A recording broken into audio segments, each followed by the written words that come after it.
Vstúpili sme teda Javskou bránou, pretože tá smeruje smerom k Stredozemnému moru. Keď ste prilietali Tel Aviv, tak starobylá časť Tel Avivu je práve starobilé Jaffa alebo Jope. Je toto miesto, odkiaľ vyplával prorok Jonáš, keď utekal od Pána Boha, ktorý ho poveril s tou misiou. Je to aj miesto, kde sa zjavil Svätému Petrovi akési prestieradlo s touto háveďou a dostal pokyn, aby išiel pokrstiť stotníka Kornélia do Cézarei. Takže prichádzame od západu, ale starobylé akési výklady hovoria, že spása prichádza z východu. Nechcem nič narážať, žiadne politické nejaké konotácie. Sme tu teda, ja hovorím v strede vesmíru, v strede sveta. Prečo? Prečo?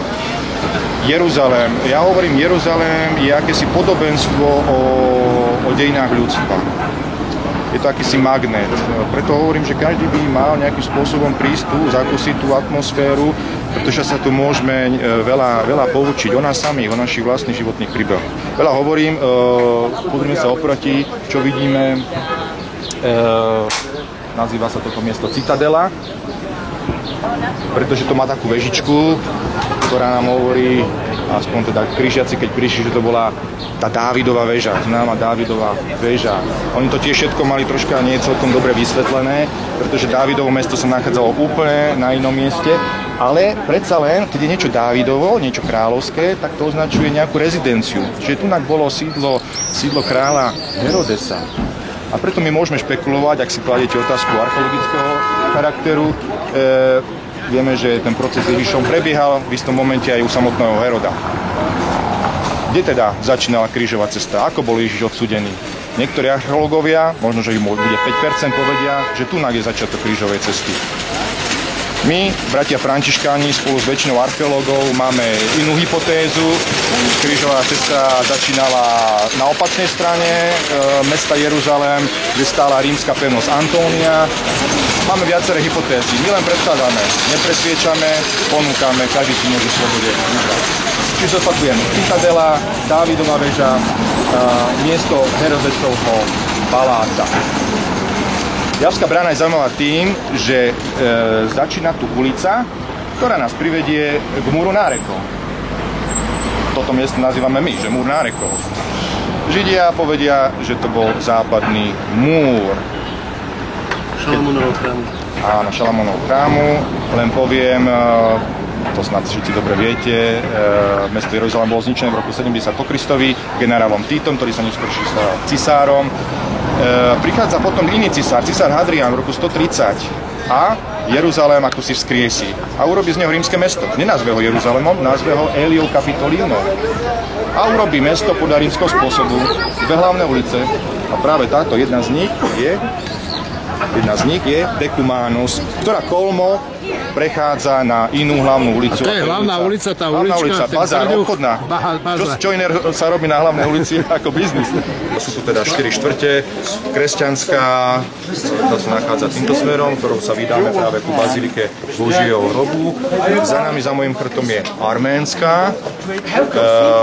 Centrom arménskej štvrte je katedrála svätého Jakuba Apoštola staršieho, ktorý bol sťatý, jeho hlava sa nachádza tu, jeho telo podľa tradície sa nachádza v Santiagu, v slávnom Santiagu de la Compostela, práve v Španielsku.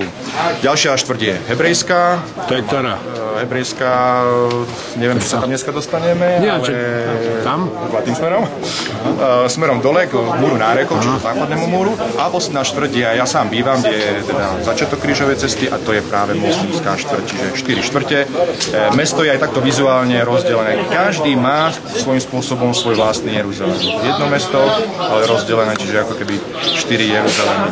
Život tu nie je moc ľahký, naozaj to rozdelenie cítiť, je to vysoko výbušná aktívna zóna, furt niečo sa môže veľmi ľahko teda stať. Aj sa stalo dnes. Takže vidíte, takýto je tu náš život.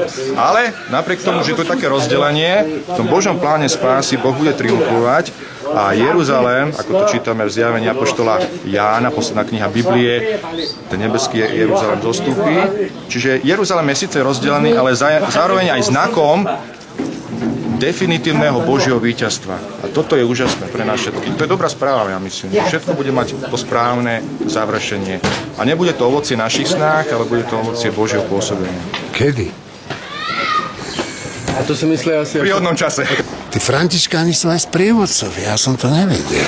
Tak to je dedičstvo nášho svätého otca Františka, ktorý veľmi túžil dostať sa do týchto končín. Nebol priamo v Jeruzaleme, ale dostal sa na severe slávne ako posledná bašta križiakov, ktorí teda boli potom v roku 1291 vyhnaní na Cyprus, na Maltu a potom do Európy. A teraz sme kde? Teraz sme v jednej takej štvrti, ktorá sa nazýva Muristan.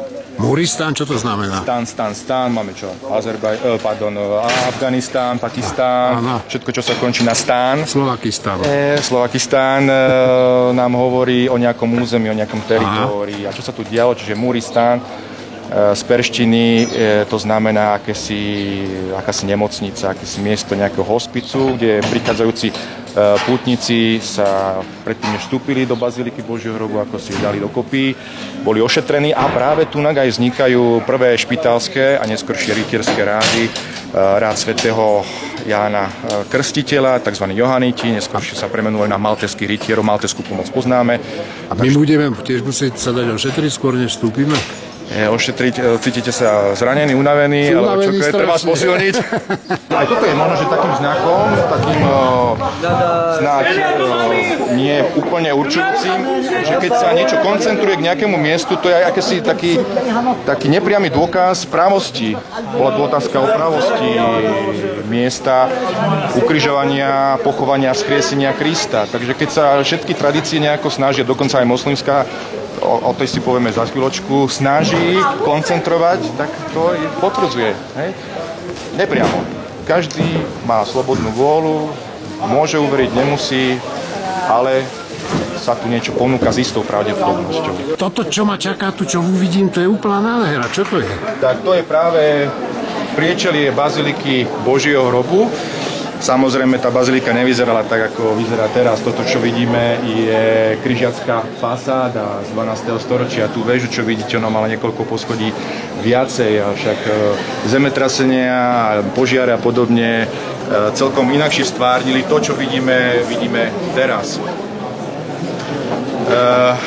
Bola tu otázka, je to práve miesto, nie je to práve miesto. Ja hovorím, je to legitímna otázka, my sa takto môžeme pýtať. Ale takto sa zvyknú pýtať západní ľudia, vychovaní v tvrdom racionalizme. Ľudia z východu, a čím viac idete na východ, naozaj rozmýšľajú viac srdcom ako hlavou. Toto tiež nesmieme nejako vylúčiť z našich úvah. Čiže pýtať sa je dobré, lebo som povedal, že správne položená otázka je polovica dobrej odpovede, správnej odpovede. Ale zároveň my musíme vnímať veci aj cez srdce. Nedá sa všetko prefiltrovať len cez hlavu. Takže čo nám ako si tiež poukazuje na pravosť, na autentičnosť tohto miesta. 9 mesiacov dozadu sa robil veľký archeologický prieskum. Čiže naozaj tohto miesta sa zhostili najlepší odborníci a skúmali Boží hrob, čiže ten pôvodný hrob z 1. storočia vysekaný do pôvodnej skaly. A naozaj to bolo pre nich, keď sa odkryli všetky tie mramorové dosky, ktoré pokrývajú samotný tú skalu, ten kameň, tak to bol až pre nich taký fascinujúci zážitok. Toto sa udialo 500 rokov dozadu.